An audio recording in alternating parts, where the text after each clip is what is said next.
আচরার এক বেসরকারি স্কুল থেকে ছুটির পর বাড়ি ফেরার পথে অষ্টম ছাত্রকে ব্যাপক মারধরের অভিযোগ উঠে এলো ভিন রাজ্যের কিছু যুবকের বিরুদ্ধে। ঘটনা প্রসঙ্গে জানা যায়, সোমবার সালানপুর থানার রূপনারায়ণপুর ফাঁড়ির অন্তর্গত রূপনারায়ণপুর রেল ব্রিজ পার করে প্রতাপপুর গ্রামের সামনে স্কুল থেকে বাড়ি ফিরছিলেন বাথনবাড়ি গ্রামের বাসিন্দা অষ্টম শ্রেণীর ছাত্র নবীন লাহা। হঠাৎ তাকে 4 জন যুবক এসে ব্যাপক মারধর করে বলে অভিযোগ।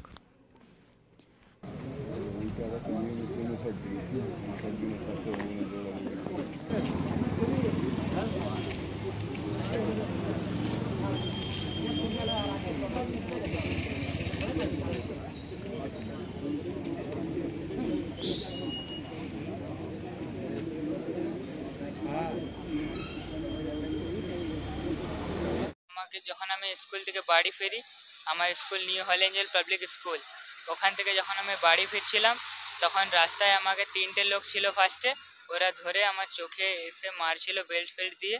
তারপর আরেকটা লোক এলো, ও ধরে নিল আমার হাত টাত, রেল লাইনের ধারে নিয়ে যাচ্ছিল। তারপর তো পাবলিক জমা হয়ে গেল ওখানে পুরো। ফির তারা এসে বললো, তো ওরা ভয়ে পালাচ্ছিল।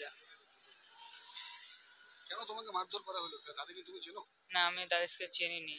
কি কারণে তারা তোমাদেরকে মারলো? কোনো বলেনি। মারতে মারতে ওটার মধ্যে একটা ছেলে নাম বললো, তার গৌরব, পাটনাতে থাকে, বাস এতটাই আমাকে ওখানে বললো। জাস্ট ফার্স্টে 3 জন ছিল, ফির আরেকজন এসেছিল কোথার থেকে। বেল্ট ছিল, আর কোনো ওয়েপন ছিল তাদের সাথে। আমি 8 ক্লাসে। কোথায় লেগেছে তোমার? আমার এই চোখে লেগেছে, মাথায় মেরেছিল, এখানে ওগুলো ব্যথা হয়েছিল। তুমি কি স্কুল থেকে বাড়ি ফিরছিলে? হ্যাঁ, আমি তখন বাড়ি ফিরছিলাম। কোথায় বাড়ি তোমার? আমার বাড়ি বাথানবাড়ি। কি নাম তোমার? আমার নাম নবীন লাহা। অভিযোগ করলে? করবে, বাবা করছে। ঘটনাটা হয়েছে কালকে আমার ছেলে বাড়ি ফিরছিল স্কুল থেকে। সেই সময় 4 জন ছেলে রূপনারায়ণপুর ব্রিজের নিচে, যেটা প্রতাপপুর গ্রাম বলে রাস্তা, মাঝে ছেলেটাকে খুব মারামারি করে বেল্ট এবং পাঁচ দিয়ে চোখে গুরুতর আঘাত হয়। সেই আঘাতের জন্য আমি কাল থেকে ছুটাছুটি করছি হসপিটালে, ঠিক আছে, চিকিৎসার জন্য। যার জন্য আমি লিখিত অভিযোগ দিতে পারিনি পুলিশের কাছে। আজকে আমি এখন লিখিত অভিযোগ দিচ্ছি। কি কারণে আপনার ছেলেকে মারধর? সেটা এখনো জানা যায়নি যে কি জন্য মেরেছে।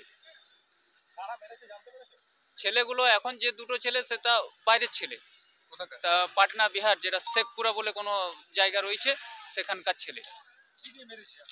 বেল্ট দিয়ে মেরেছে এবং পাঞ্চ ছিল হাতে। পাঞ্চ ইউজ করার আগেই ওখানের স্থানীয় লোকজন জমা হয়ে যায়, তখন ওরা দৌড়ে পালানোর চেষ্টা করে। সেই সময় তেড়ে একজনকে ধরা হয়। হলি এঞ্জেলস স্কুলে ছুটি হয়ে বাড়ি ফিরছিল। কি চাইছেন এখন আপনার?